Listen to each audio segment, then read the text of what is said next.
Bwana, leo katika mikasa tunamwona dada anaitwa Vivian anamtandika kofi Big Tatu wake, lakini ajabu Big Tatu naye anamrudishia. Vivian anakasirika, anasimama anamtandika kofi jingine, lakini Big Tatu achekeshi na yeye anamtandika kofi. Aisee, Vivian anadondoka kwenye kochi, lakini anashangaa kwa nini mume wake haoneshi kujali wala hataki kabisa kumsaidia. Vivian anasimama kwa mara nyingine, lakini mwendo ni ule ule. Big Tatu anamweka kofi ili sasa linamuingia. Vivian imebidi akae kwanza chini. Vivian anamuuliza mume wake, hivi kweli unakaa hapo unatazama hii takataka inainua mkono wake na kunipiga mimi? Mama anamtazama mke wake, lakini hana cha kumsaidia. Vivian leo amini kilichotokea. Big Tatu anamwambia bosi wake, mama, hebu niambie, mimi nishakukosea nini? Mbona unaishi na mimi kama vile unaishi na mnyama?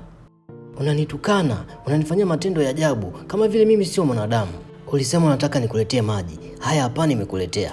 Lakini tena unasema hautaki maji, unataka juisi na unainuka kunipiga kofi. Kwani mimi nimekosea nini? Yaani iko hivi, huyu dada Vivian, hii ni tabia yake kutesa wadada wa kazi. Huwa anawafanyia matendo ya dharau na kuwatembezea kichapo sana. Lakini sasa leo amekutana na saizi yake. Dada wa kazi leo kaamua kumtolea uvivu bosi wake. Anaendelea kumwambia kwamba nafanya kazi zote huko ndani, lakini bado unaniona kama takataka. Ni kwa nini lakini unakuwa hivyo? Vivian anamtazama mume wake, haamini kabisa kwamba mume wake hamsaidii chochote. Yaani jamaa amejikausha kama hayuko hapo, lakini ukweli ni kwamba jamaa pia kashachoka tabia ya mke wake. Yaani Vivian amekuwa akitesa sana hawa wadada wa kazi, na hiyo tabia jamaa haipendi kabisa. Kwa hiyo kamwacha mke wake afundishwe adabu. Vivian ameshika sikio, yaani hapo ni anasikia moto unawaka. Ametembezewa makofi ya kutosha yaani viganja vya maana. Binti anaendelea kusema, nafanya kazi kwa kujituma sana, lakini bosi huoneshi kuwa na utu kabisa. Mi sawa ni dada wa kazi, lakini mi pia ni mwanadamu, nahitaji kuheshimiwa.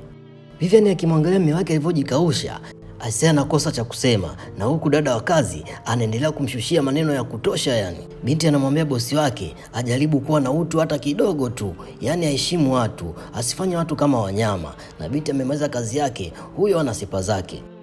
Sasa Vivian anambakia na mume wake, anamwambia kweli umekaa hapa, huyu dada amenipiga na ananitolea maneno na wewe hakuna kitu chochote ulichofanya. Vivian kachukia, anamwambia mume wake amjibu, kwa nini karuhusu dada anamfanyia vitendo vya dharau kama hivyo mbele yake. Lakini mwamba anamjibu mke wake taratibu tu, anamwambia mke wangu, ulitaka nifanye nini? Vivian anasema huyu binti namfukuza kazi. Namfukuza, sitaki kumuona kabisa humu ndani. Mwamba anamwambia nimekuuliza swali, ulitaka mimi nifanye nini? Umeinuka kumpiga huyo binti, amekufanyia kosa gani? Amekukosea nini? Kwa nini mke wangu unakuwa na roho mbaya? Unamtesa sana huyo binti. Tangu siku ya kwanza huyo dada kazi aingie ndani ya nyumba, umekuwa ukimtesa, ukimpiga, ukimtukana, unamfanyia matendo ya ajabu sana. Kwani amekukosea nini na kuuliza tena? Kwani mshawahi kukutana zamani labda? Hii tabia yako ndio inafanya dada kazi hawakai humu ndani. Wanakimbia. Na huyu tena unataka umfukuze? Kwani unafanya kazi gani humu ndani? Hakuna unachokifanya. Haupiki, haufanyi usafi, hata nguo zako zenyewe uzifui. Huyu binti ndo anafanya kila kitu humu ndani, lakini bado unamchukia. Kwani wewe ni mwanadamu namna gani mke wangu? Sasa Vivian ni mwanamke mwenye roho mbaya. Yeye furaha yake ni kuwatesa tu wadada wa kazi. Sasa mume wake anamwambia, ulimtuma akuletee maji, akakuletea. Lakini tena anafika unamwambia, hautaki maji unataka juisi. Mara hutaki juisi akuletee soda.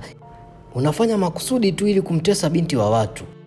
Leo Vivian kajichanganya, kazoea kuwatesa wadada wa kazi, lakini leo kachezea makofi na mume wake ndio kwanza anasapoti. Jamaa anamwambia Vivian, jifunze kuishi na watu, jifunze kuheshimu watu. Hii ni dunia. Huwezi jua huyo unayemtesa utakutana naye wapi, na pengine ndo atakuwa msaada wako. Jamaa kamchana ukweli mke wake, alafu yeye huyo kasepa. Vivian kabakia peke yake hapo, ni anashangaa. Yaani akifikia kichotokea, haamini kabisa. Kwanza ni anajishika shavu na kuambia ni anahisi maumivu ile mbaya. So unajua viganja tena vya dada kazi, leo kakutana navyo sasa. Siku inayofuata jamaa amekaa anaongea na simu, mara anashangaa Big Tatu anakuja. Na akimtazama mkononi, anaona Big Tatu amebeba kibegi chake. Binti anasema, bosi, mimi naondoka. Jamaa anabaki anashangaa, lakini binti anasema, kwa kile nilichokifanya jana, sioni kabisa kama anastahili kukaa humu ndani. Kwa hiyo bora niondoke mwenyewe kabla mjanifukuza. Lakini huwezi amini Mwamba anamuuliza binti, hivi wewe unajielewa kweli? Unajisikia unachokisema? Yaani uko sawa? Nakuuliza swali, hebu nijibu. Unahakika kabisa uko sawa kichwani mwako? ulichokifanya jana nilikuwa natetea haki yako, kwani kuna ubaya kwenye hilo? Nijibu na kuuliza. Yani msela mke wake kapigwa jana na huyo beki tatu, lakini yeye hajamind wala nini, kwa sababu anajua yoyote mke wake ndo kasababisha. Anajua mke wake ana tabia ambazo ni ngumu sana kuvumilia. Jamaa anaambia beki tatu kwamba kwanza mimi nimefurahi sana ulichokifanya jana, kwa sababu mke wangu alikuwa anahitaji mtu wa kumkumbusha namna ya kuheshimu watu. Maana mimi nishamwambia sana, nimesema mpaka nimechoka. Ukiwa mnyonge kwenye dunia, watu watakupanda kichwani. Kwa hiyo ulichokifanya jana umeonyesha una uwezo wa kujisimamia. Basi Mwamba anamwambia binti, tafadhali na kuomba, chukua begi lako rudisha ndani na uendelee na kazi. Kwanza napenda sana huduma ambayo unafanya huko ndani. Mke wangu afanye chochote. Bwana, ile kati anaendelea kuongea, mke wake anatoka ndani. Kwanza mcheki mkononi kabeba fagio na kidole cha kubebea uchafu. Aisee, Vivian kawa mpole, yani amenywea sana. Leo Vivian anapiga goti, anaomba msamaha beki tatu. Anamwambia naomba unisamehe. Nimekuwa nikikutesa sana huko ndani, kiasi kwamba hata mimi sasa hivi moyo wangu unaniuma kwa matendo ambayo nilikuwa nikifanya. Bwana yani Vivian leo kaamua kubadilika. Yani yale makofi aliyopigwa naona yamemwingia kichwani, yamemfactory reset. Kwa hiyo sasa hivi Vivian amekuwa mtu wa maana. Vivian anamwambia, kwanza nashukuru kwa ulichokifanya jana, kwa sababu kwenye maisha yangu hakuna ambaye shawahi kusubutu kunifanyia hicho ulichokifanya jana. Lakini umenisaidia, nimeweza kujifunza namna ya kuheshimu watu. Bwana yani unajua kwenye maisha kuna vitu vingine, ukishindwa kujifundisha wewe mwenyewe, basi walimwengu watakufundisha na mafunzo yao huwa yana gharama. Ndio kama hivyo kichomkuta Vivian. Katembezewa kichapo tena na beki tatu, na mume wake alikuwa pembeni tu anamtazama, maana ashachoka pia tabia zake.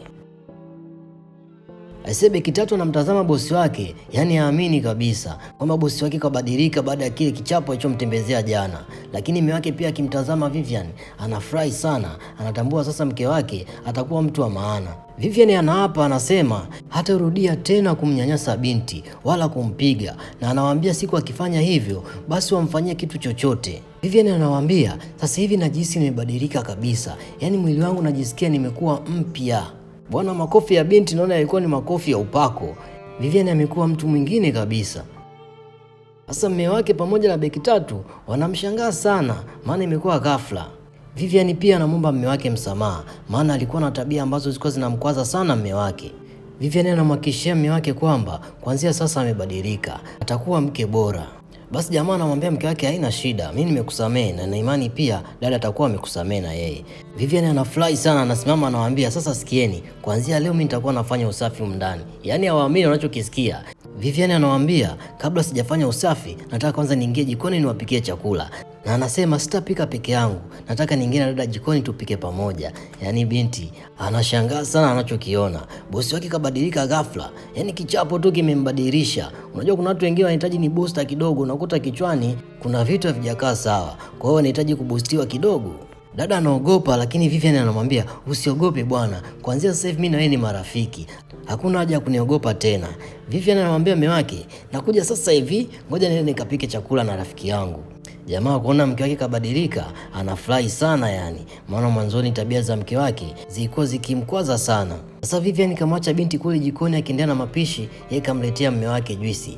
Anamwambia juisi ni kwa ajili yako, nataka tuanze upya kabisa maisha yetu. Sasa hivi nataka niwe mke kweli. Unajua mwanzoni bwana Vivian alikuwa afanye kitu chochote huko ndani. Yaani kila kitu alikuwa anafanya beki tatu. Hadi nguo za Mwamba alikuwa anafoni beki tatu. Vivian alikuwa kazi yake ni kupigana tu na yule beki tatu, ni kumtukana, lakini hagusi kazi yoyote. Kwa mume wake alikuwa anachukia sana. Vivian anaendelea kumwambia mume wake kwamba amsamehe kwa yale ambayo yalitokea mwanzoni, maana sasa hivi ameshabadilika. Lakini Mwamba anamwambia hamna shida, mimi nishakusamehe, hamna tatizo kabisa.